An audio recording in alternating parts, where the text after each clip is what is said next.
Hello and welcome to the video. My name is Wade Smith, and in this video, I'm addressing myself to the noobs on Quora who don't understand what real martial arts is. Real, complete martial arts that teaches both empty-handed and weapons fighting, and how to disarm your opponent when they have a weapon and you don't.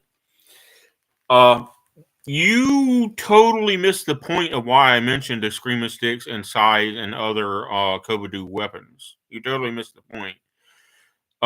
Don't you realize that if I can beat two second-degree black belts who are armed with the screamer sticks and I start with no weapon and I can win that challenge and win that part of the black belt test, don't you realize that if I can beat two second-degree black belts armed with the screamer sticks, then beating one second or third-degree black belt in a one-on-one in the UFC would be piss easy to me? Don't you realize that? Or are you that dense? That's what I'm talking about. That's why I mentioned that. That's why I'm so confident that I could beat those guys in a one-on-one. The unranked ones are even worse than the ranked ones. You never get to see how bad they are, but I could probably beat the unranked UFC fighters in a one-on-two handicap if they're not in the top 10 of their division.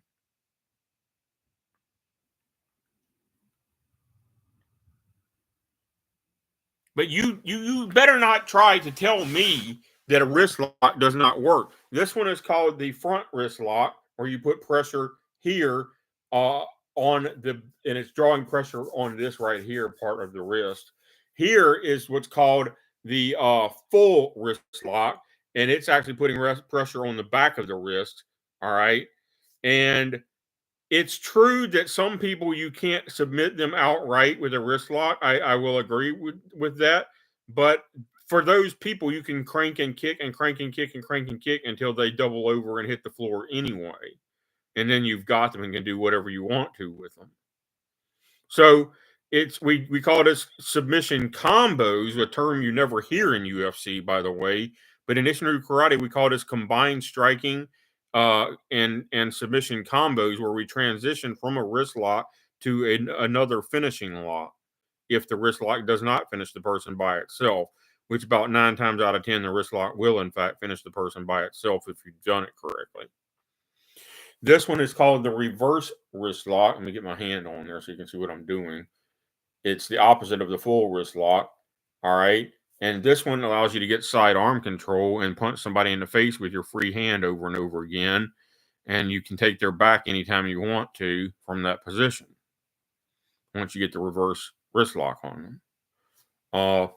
But you get side arm control, and then you can take their back from the standing position and don't have to wallow around on the ground like a dog to beat somebody with a submission. All right. It's called submission combos. Another submission combo is to set up the disarmer. You step on the instep of the back of the knee right here, and there's a pressure point and a nerve and artery that runs right along there. And you step on that and push them down to the ground with it, and then you go for the disarmer on their arm, and we call it. So that's a submission combo to apply the disarmer. You transition from one submission maneuver to a better submission maneuver, or you apply striking in combination with submissions. They never use the term combined striking nor submission combo in UFC because they have no clue what they're doing. Do you understand me? But those are terms we used in the dojo all the time because we actually studied submission scientifically, not just because, oh, I saw Hoist Gracie do it one time 20 years ago, so let me try that. And that must be the only thing that works because that's the only thing Hoist did. And that's about like what them guys are doing now. They know 4 or 5 submissions total, and if they don't work, they can't win. And it disgusts me. And you think you're smart, and you're a complete moron.